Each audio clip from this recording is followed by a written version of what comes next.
lake effect snow is brutal because it traditionally hits at its hardest in the month before winter. By the time December 21st rolls around, there has already been at least one, sometimes more, snowstorms that have buried whole communities on both sides of the border with Canada and the U.S. Hi, I'm Chris May, host of This Day in Weather History, a podcast from the Weather Network in Canada.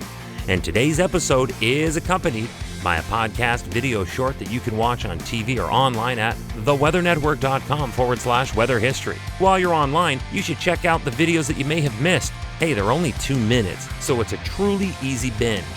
As is usually the case, the lake effect snow off of Lake Ontario is 3 to 6 hours later in developing than that off of Lake Erie. But boy, did it more than make up for its lateness. This day in weather history. You have that nasty clash of summer retreating and winter advancing. But summer has held sway for months, so the lake waters are still bubbly warm. Well, not exactly, but you know what I mean. The lake water temps are dynamically warmer than the overriding cold Arctic air careening down from the north or northwest in the case of the Great Lakes. It's when you get a front that sweeps across the southern Ontario frontier when the wind that wraps in behind can curl from the west-southwest, and that is when you get that full cross-lake fetch of moisture as that cold air essentially drinks up all it can before ejecting it as snow all over to the lee of Lake Erie and Lake Ontario, again, depending on the wind direction. And on this occasion, a very favorable setup for heavy lake effect snow was set over the lower Great Lakes and lasted Wednesday and Thursday, November 19th and 20th, this day in weather history.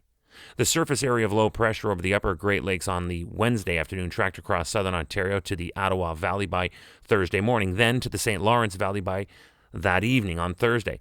But by daybreak on Thursday, the direction had found its groove, and twin bands of moderate to heavy snow were off to the races east of Lake Ontario, and it dropped heavy snow along the way. The band in question initially started over Kingston in parts of southern Quebec shortly after midnight on the 19th. But then, as the west flow oscillated more to the northwest, it changed the direction of the more focused band, and it just sat there, unloading on upstate New York. Here's how it played out. A solid band of heavy lake snow fell over the Tug Hill region on Thursday evening, November 20th. Then the activity drifted across Oswego and southernmost Lewis County during the remainder of that same November 20th night. At one point, the snowfall rates were 2 to 4 inches per hour. That's 5 to 10 centimeters of snow per hour. An average of 1 foot to 1.5 foot of snow within this band leading up to daybreak on Friday. The lake effect remained a multi-band setup southeast Lake Ontario through midday Friday while continuing to weaken to just flurries and very weak lake streamers. Little additional snow accumulations were reported during the daylight hours of the Friday, but that was enough. The damage had already been done, now to clean up. Meanwhile, on the Canadian side of the border, a fatal collision and vehicle fire closed the northbound lanes of Highway 400 north of Highways 88 to 89. The Ontario Provincial Police reported that a car had apparently lost control on the icy road, struck the back of a transport truck, and burst into flames. Sadly, the driver of that car was killed from a lake effect band that hit and got stuck unloading on one narrow band of land this day in weather history. Tomorrow is November 21st, and for as long as humans have walked this earth, they have dreamed of flying.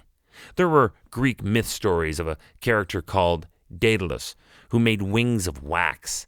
And then there is the brilliantly controversial Leonardo da Vinci who literally drew designs of flying machines hundreds of years in the past, including a bang-on schematic of a modern-day helicopter. So tomorrow we are looking to an early flight innovation that happened in France. Then, 2 physicians made the first untethered hot air balloon flight. They went along at only 5.5 miles above the ground over the city of Paris. They did it under 30 minutes. And the balloon was made out of paper. I know, I'm just saying. Who knows how this happened? That's why we collectively are going up to our chest in details so we can all wrap our heads around this one. Tomorrow, on this day in weather history, with me, your host, Chris May.